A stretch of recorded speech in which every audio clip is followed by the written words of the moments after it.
인간을 가리켜서 어떤 존재라고 말하는 정의들이 있습니다.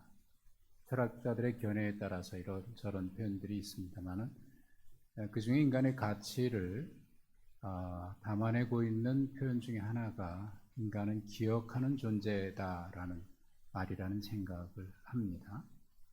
기억하는 존재. 인간만이 어떤 역사를 기억하고 그걸 회상하고 그것을 통해서 오늘 우리가 어떻게 살아야 할지를 돌아보고 성장하고 전진해 가지요. 인간은 기억하는 존재입니다. 공동체를 얘기하면 그 공동체는 어떤 역사를 공유하는 공동체입니다. 민족도 같은 역사를 기억하는 공동체이죠. 그래서 우리의 역사 속에서 이런저런 아픔이나 또는 기쁨이나 여러 가지 일들을 기억하면서 그 기억을 공유하기에 우리는 같은 기억을 가지고 그것을 기념하고, 그래서 나라에 보면 어떤 기념일들이 있게 되죠. 그 기념일은 바로 과거 역사를 회상하는 그리고 기억하는 공동체로서 함께 가는 공동체를 말합니다. 이스라엘 예루살렘에 가면 600만 학살 기념관이 있습니다. 600만 명. 참 어떻게 그렇게 많은 사람이 죽어갈 수 있을까? 참혹한 유대인의 역사만이 아니라 지구촌 전체의 아픔의 역사라는 생각을 하게 되는데, 600만 학살 기념관에 가면 이런 글귀가 있습니다. 용서는 하되 잊지는 말자라는 글귀가 새겨져 있습니다. 지난날에 아픔을 겪었지요. 그 아픔에 대해서 늘 분노하고 증오하고 어떻게 하면 복수할까, 그렇게 해서는 그 모든 역사의 아픔의 현실을 끊어낼 수는 없습니다. 그들을 용서하자. 하지만 우리가 어떤 아픔을 겪었는지 기억을 하고 오늘 어떻게 살아야 하겠다라고 하는 그런 의미에서 그런 글을 새겨뒀다고 생각이 됩니다. 가족도 역시 가족 공동체가 기쁨이나 슬픔, 아픔들을 공유하고 함께 기억하는 공동체이죠. 이를 통해서 결속력이 더 강해지기도 하고요. 고난이나 아픔을 겪어내면 그것을 기억함으로 인해서 극복할 수 있는 힘을 얻게 되기도 합니다. 신앙 공동체인 교회 역시 신앙의 경험을 함께 공유하는 공동체입니다. 성경에서는 그래서 끊임없이 우리에게 잊지 말라고 하시는 말씀을 많이 강조하고 있습니다. 너는 애굽에서 종되었던 자다. 너희는 애굽에서 나그네였던 것을 잊지 말아라. 하나님의 특별한 은총으로 그들이 애굽에서 하나님의 기사와 기적을 통해서 구원받았다는 사실을 잊지 말고 기억하라고 끊임없이 말씀합니다. 이를 통해서 너희가 그런 아픔을 겪었고 나그네 되었었기에 동시에 너희 주변에 있는 아픔을 겪는 사람이나 나그네 된 자를 모른 척하지 말고 그들을 돌아보라고 성경은 말씀하고 있습니다. 그리고 그들에게 끊임없이 하시는 말씀이 있는데 아브라함과 이삭과 야곱에게 맺었던 언약을 기억하라고 말씀합니다.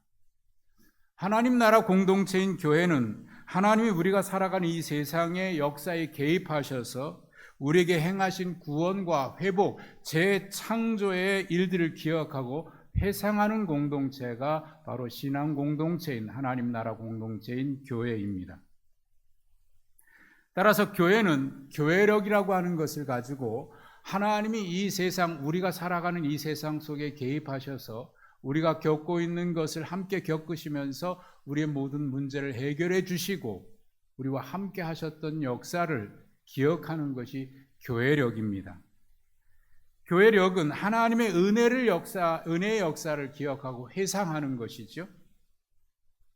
그래서 우리가 주보에 제가 매 주일마다 교회력으로 오늘은 어떤 절기입니다라고 말씀을 드리는데 지금 우리는 사순절 5번째 주일을 지나고 있습니다. 사순절 통해서 예수님이 우리 가운데 오셔서 우리의 죄 때문에 고난 당하시고 십자가에 죽으시고 부활하신 부활의 절기, 그리고 주님 승천하신 후에 오순절 성령 강림 주일과 지나서 성탄절에 이르기까지 이런 절기를 지키는 것은 그때 하나님께서 우리의 삶의 현장에 어떻게 개입하셔서 역사하시고 하나님의 일을 행하셨는지를 우리가 기억하는 것입니다. 그래서 지난 12월 대림절을 시작하면서 제가 앞으로 1년 동안은 성서 정과를 따라서 교회력에 맞는 설교를 앞으로 1년 동안 하겠다라고 하는 것을 말씀을 드렸고, 오늘 사순절에 맞는 설교, 오늘 본문을 통해서 하려고 하는 겁니다. 하나님의 구원의 역사를 예배 때마다 회상하고 다시 기억하고 그것을 통해서 오늘 우리와 함께 하신 하나님을 예배하고 있는 것입니다. 그래서 제가 종종 그런 표현을 했습니다. 믿음은 하나님의 은혜의 역사를 회상하는 것이다. 그 회상한 것에 비례한다. 우리는 참 이상하게도 억울한 일, 섭섭한 일, 원수된 일은 평생 잊지 않고 가지요. 잘 안 잊잖아요.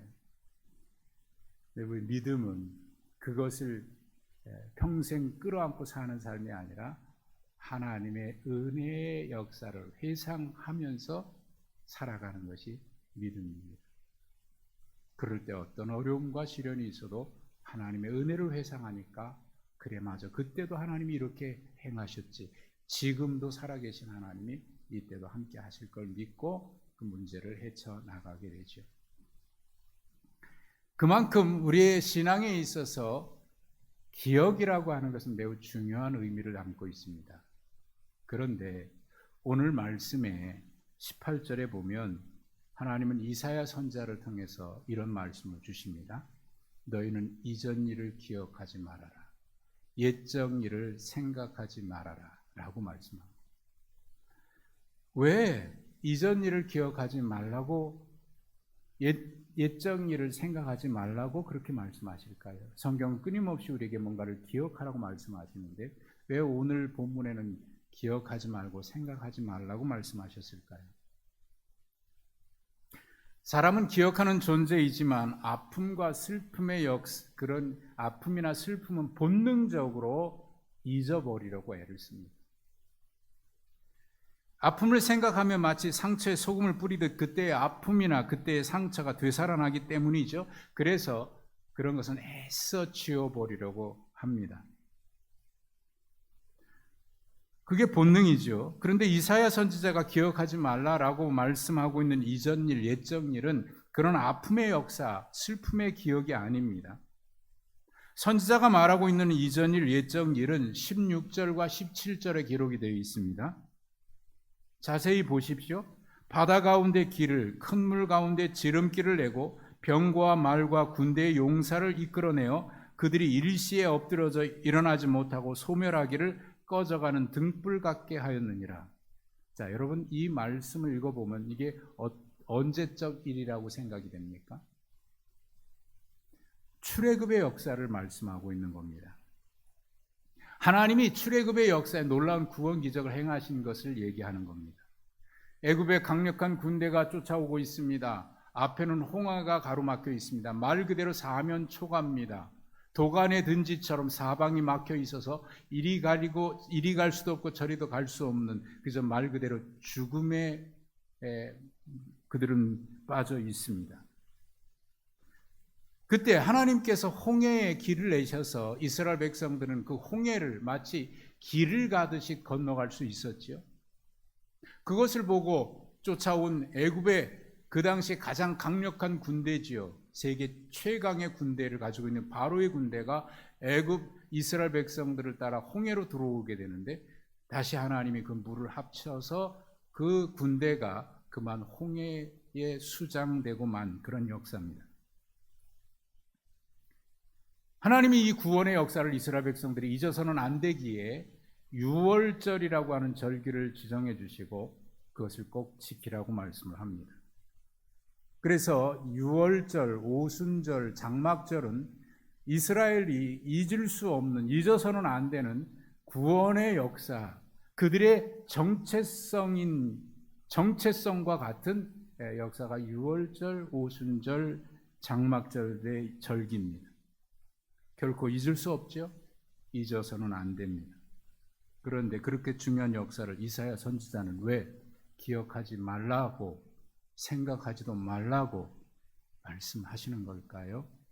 그렇게 중요한데, 잊어서는 안 되는 역사인데. 이 말씀을 선포할 때 바벨론에 의해서 이스라엘이 멸망하고 포로로 끌려갔을 때입니다. 예루살렘 성전은 무너졌습니다. 바벨론은 결코 무너질 것 같은 강력한 국가입니다.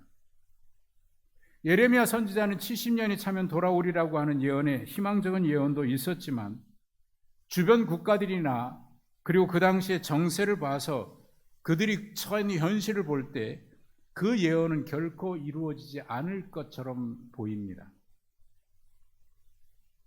하나님의 약속을 믿기는 하지만 현실을 보니까 그 약속이 결코 이루어지지 않을 것 같습니다. 이것이 우리의 갈등이죠. 믿는 사람들의 삶에도 이런 갈등이 있습니다. 하나님의 약속을 믿습니다. 그런데 현실의 문제를 보니까 믿어지지 않는 갈등이 있습니다. 하나님을 믿는데 믿지 못하는 갈등이 우리에게 항상 있습니다. 기도할 때는 믿는데 기도 끝나고 우리의 현실로 돌아오면 또다시 흔들리는 갈등이 우리에게 있습니다. 예배 시간에는 믿어지는 것 같은데 또다시 우리의 삶의 현장으로 가면 믿어지지 않는 갈등이 우리에게 있습니다. 그럴 때 옛적에 경험했던 하나님의 은혜는 기억으로만 존재할 뿐 현실과는 무관한 것 같다는 생각을 하게 됩니다. 하나님의 은혜는 분명한데 지금은 그 하나님의 은혜가 기억의 저편 속에 추억으로만 존재하는 것 같습니다. 하나님은 살아계신 분인데 현실의 문제 속에는 하나님 살아계시지 않고 박물관에 전시되어 있는 박제품이 아닌가 하는 생각을 할 때가 많습니다. 그럴 때 우리의 기도는 이런 기도를 합니다. 아브라함의 하나님은 어디 계십니까? 과연 하나님은 그렇게 화석처럼 우리의 기억 속에 추억으로만 존재할까요? 어제나 오늘이나 동일하신 하나님이 왜 오늘 우리의 삶의 현장에는 살아계신 것처럼 느껴지지 않는 것일까요? 기억에는 긍정적인 면도 있지만 부정적인 면도 동시에 존재합니다. 옛날의 사건을 회상하면서 현재의 삶에서 힘을 얻고 어떻게 살아갈지를 지혜를 얻는 것은 기억의 긍정적인 기능이죠. 반대로 옛날의 기억에 매여 있어서 거기서 전진하지 못하고 그 자리에 머물러 있다면, 거기서 벗어나지 못하고 언제나 그 자리에 그 사건에 매여 있다면, 그때만을 붙들고 있다면 그것은 기억의 부정적인 기능일 겁니다. 우리의 삶의 현장에는 언제나 이 기억의 부정적인 측면이 많이 부각되기도 하는 것 같아요. 이사야 선지자가 기억하지 말고 생각하지 말라고 하는 것은 부정적인 기능 때문일 겁니다. 지금 바벨론의 포로 생활하는 그 백성들은 옛날에 출애굽의 그 하나님의 구원의 역사를 기억하고 있습니다. 하지만 그때 하나님은 왜 지금 우리가 이렇게 어려움을 겪고 있는데 지금은 구원하시지 않는 것일까 의심에 갇혀 있습니다. 그때 출애굽의 역사는 유이례적인 역사로 그때의 기록으로만 존재하는 것일까? 성경에 기록된 하나님의 기적은 그때만 있었던 역사의 사건으로만 존재하는 것일까? 그런 생각에 사로잡혀 옛날의 사건으로만 기억하고 있는 그 백성들을 향해서 하나님은 이사야 선지자를 통해서 선포하십니다. 너희는 이전 일을 생각하지 말고 기억하지 말고 옛적 일을 생각하지 말라. 왜요? 바로 그 다음에 하신 말씀입니다. 보라, 내가 새 일을 행할 것이다.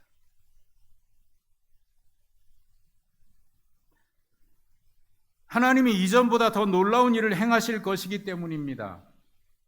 과거의 출애굽이 새로운 출애굽에 의하면 생각지도 않을 만큼 놀라운 일을 하나님이 행하실 것이기 때문입니다. 이제 그것이 나타날 것이기 때문입니다. 하나님은 기억으로만 존재하던 역사로는 상상할 수 없는, 그때 그 일이 기가 막힌 일이긴 하지만 그것을 상상할 수도 없는 그런 새로운 일을 나타낼 것이기 때문입니다. 새 일을 행하시는 하나님은 옛날의 일을 다시 반복하는 그런 하나님은 아니십니다. 오히려 그것보다 더 놀라운 일을 행하시는 살아계신 하나님입니다. 하나님이 행하시는 새 일은 옛적에 경험했던 그 일보다, 옛적에 경험했던 그 은혜보다 더 놀라운 역사입니다. 우리가 경험했던 하나님은 내가 옛날에 경험했던 그 하나님이 최대치가 아닙니다. 거기가 멈추면 그것이 최대치니까 그것을 넘어갈 수 없는 역사가 아닙니다. 그 이후에도 언제나 새 일을 행하시는 하나님입니다. 매일매일이 새롭고 매일매일이 놀랍고 매일매일이 크고 놀라운 하나님의 은총입니다. 요한복음 1장에 나다나엘이라고 하는 사람이 빌립 친구 빌립의 전도로 예수님을 찾아옵니다. 빌립이 얘기하죠. 나다나엘에게 내가 메시아를 만났어. 그래? 그게 누군데? 나사렛 예수야. 에이, 나사렛에서 무슨 선한 게 날 수 있어? 아니야. 그러고 있는데 주저주저하고 있는데 예수님이 그를 보셨습니다. 그리고 말씀합니다. 내가 너를 보니까 참 진실하구나. 네 속에 거짓이 없구나. 놀래요.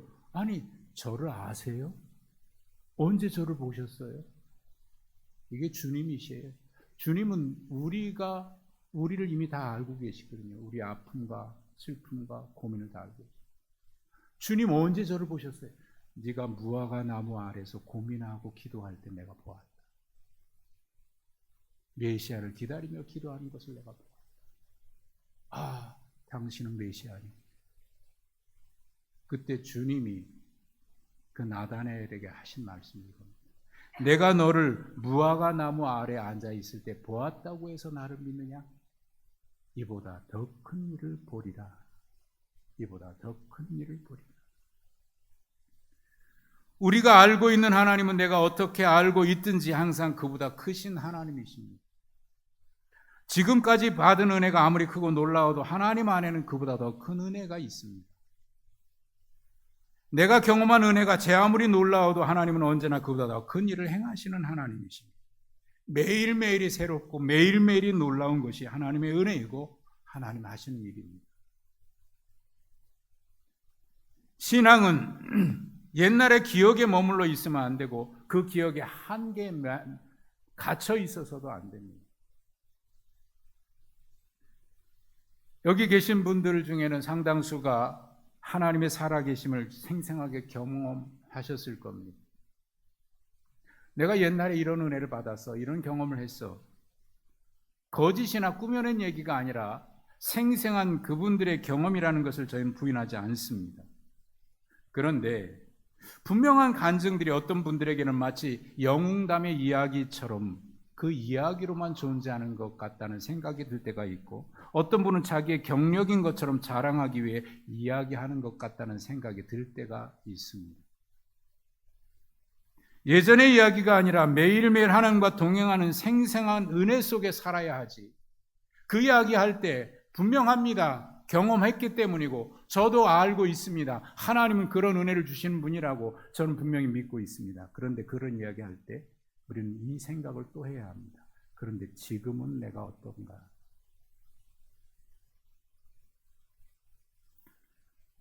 여러분 여기 계신 분들 다 휴대전화 하나씩 다 가지고 계시죠? 손에 컴퓨터를 들고 다니셔요. 근데 컴퓨터나 휴대전화는요, 주기적으로 업데이트를 시켜줍니다.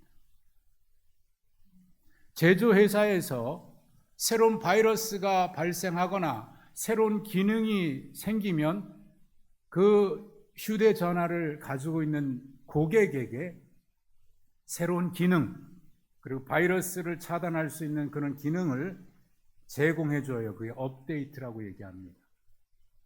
저는 제 휴대전화는 자동으로 되도록 설정해 놨어요.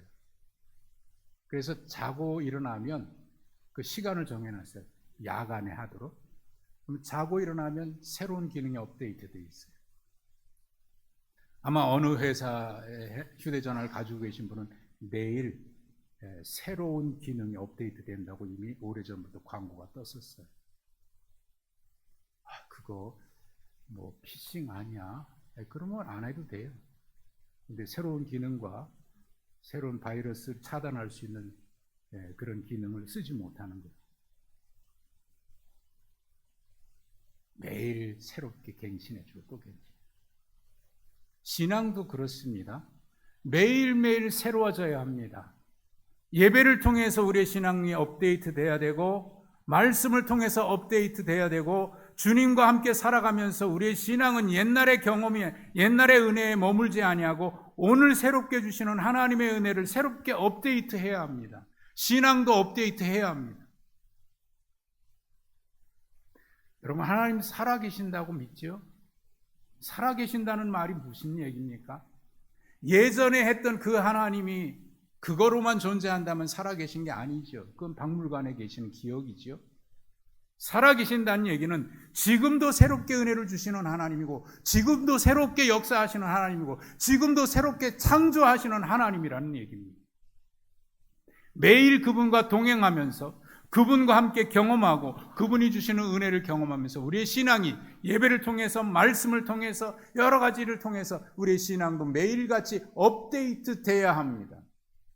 그게 하나님의 자녀에게 주신 놀라운 은혜이고 축복입니다. 그래서 옛날에 내가 그랬어. 그거 맞습니다. 거짓 아닙니다. 저는 믿어요. 그게 틀림없는 경험이라고. 그런데 지금은 어떤지를 생각해야 하죠. 지금은 주님과 동행하고 있습니까? 당신이 경험했던 그 하나님은 옛날의 하나님으로만 머물러 계십니까?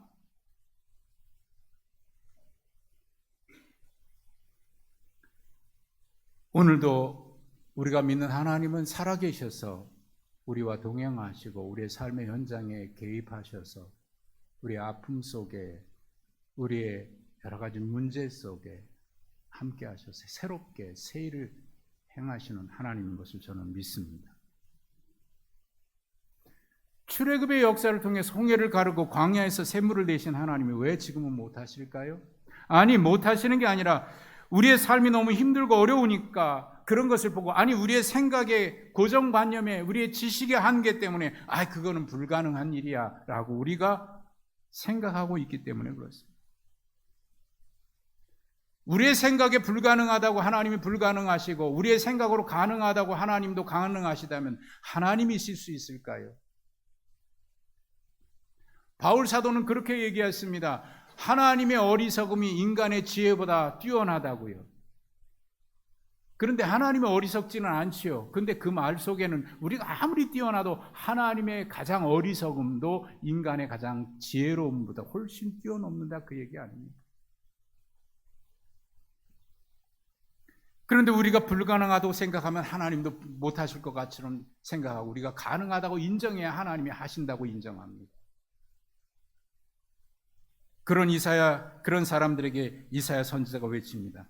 너희가 알지 못하겠느냐? 반드시 내가 광야의 길을, 사막에 강을 내립니다. 광야와 사막은 하나님의 역사를 기대하는 일에 방해가 되는 장애물들입니다. 우리가 하나님을 믿기에는 너무 이런 일 때문에 안 돼, 이런 일 때문에 안 돼, 불가능하다고 생각하는 그런 장애물이 바로 광야이고 사막입니다. 바벨론에서 다시 예루살렘으로 돌아가는 길은 광야, 사막 때문에 불가능하다고 생각합니다. 그런데 애굽에서 건너갈 때도 역시 광야를 건넜고 강을 건넜지 않습니까? 우리의 생각에도 하나님을 믿으면서 불가능한 것 같은 광야, 사막이 우리의 생각 속에, 우리의 삶 속에 너무나 많이 존재합니다. 그것 때문에 안 되고, 무엇 때문에 안 되고, 무엇 때문에 불가능하다고, 그런 것들이 바로 광야고 사막이죠. 그런 우리를 향해서 하나님은 이사야 선지자를 통해서 말씀하십니다. 너희가 그것을 알지 못하느냐? 너희가 그것을 알지 못하느냐? 반드시 내가 광야의 길을, 사막의 강들을 낼 것이다. 답답함에서 하시는 하나님의 말씀입니다. 그런 일을 행할 때 승냥이도 타조도 하나님을 존경한답니다. 승냥이와 타조는 광야에서 살아가는 들짐승들이죠. 그들은 그곳에서 매일 살아요. 그런데 그런 일을 본 적이 없습니다. 그런데 그들이 그 일을 보고 하나님을 존경한답니다. 야, 우리가 지금까지 살면서 그런 거 경험하지 못했는데 이런 일이 일어났어. 하나님을 존경한답니다. 그런데 하나님은 들짐승의 존경을 받기 위해서 그런 일을 행하실까요? 하나님이 그 일을 행하시는 일은 그 일 때문이 아닙니다. 하나님의 백성, 하나님의 택한 백성들이 그 은혜의 주인공이 되기를 원하시기 때문입니다. 그래서 21장 마지막 절은 이렇게 말씀합니다. 이 백성은 내가 나를 위해서 지었나니 나를 찬송하게 하려 함이니라.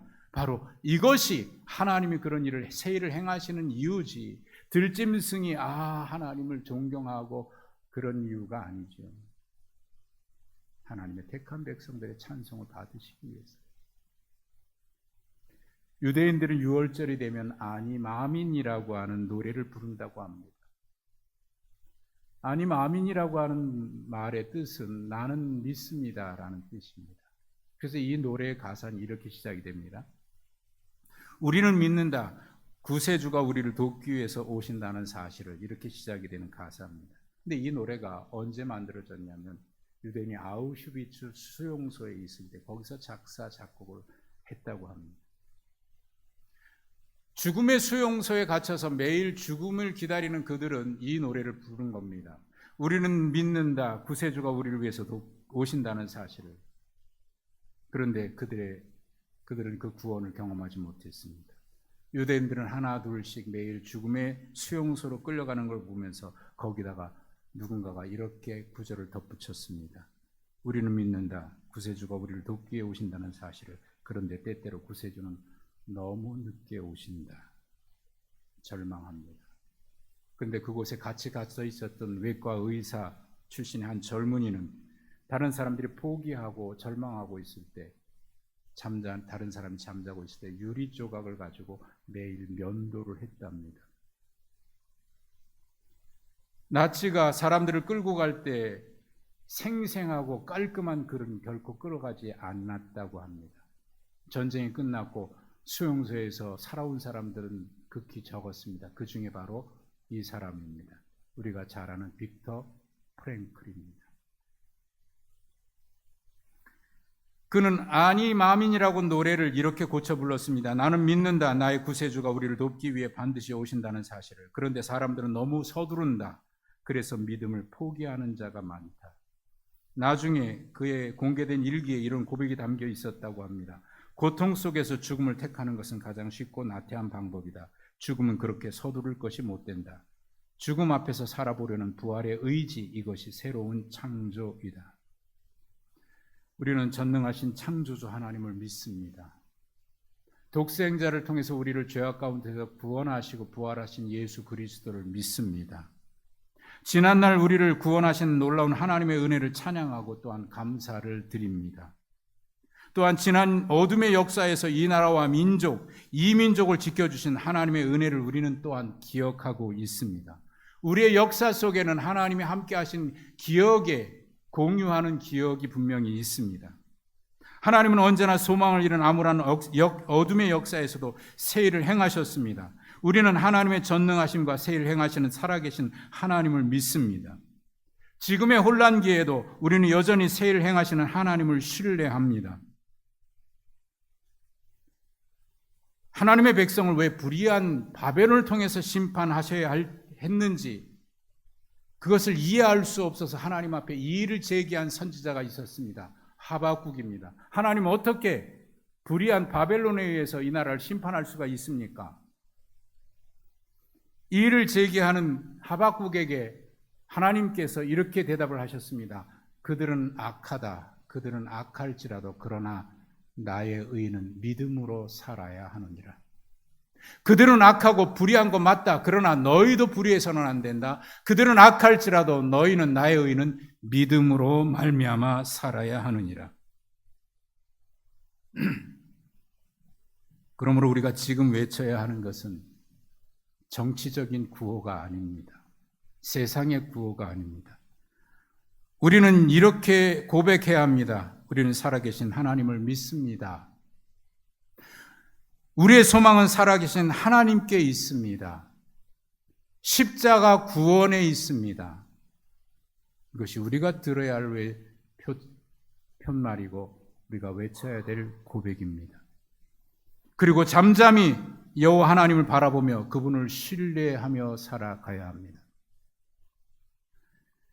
바울 사도는 감당할 수 없는 박해와 이해할 수 없는 역사 속에서 그도 몸부림쳤습니다. 그러다가 그는 고백합니다. 하나님을 사랑하는 자, 곧 그 뜻대로 부르심을 입은 자들에게는 모든 것이 합력하여 선을 이루느니라. 그리고 고백합니다. 깊도다 하나님의 지혜와 지식에 풍성하며 그의 판단은 헤아리지 못할 것이며 그의 길은 찾지 못할 것이로다. 이는 만물이 주에게서 나오고 만물이 주로 말미암고 만물이 주에게로 돌아갑니다. 그에게 영광이 세세토록 있을지어다. 아멘. 오늘 이사야 선지자를 통해 주시는 하나님의 말씀을 우리 함께 들으시기 바랍니다. 너희는 이전 일을 기억하지 말며 옛적 일을 생각하지 말라. 보라, 내가 새 일을 행하리니 이제 나타낼 것이라. 이 백성은 내가 나를 위하여 지었나니 나를 찬송하게 하려 함이니라. 아멘.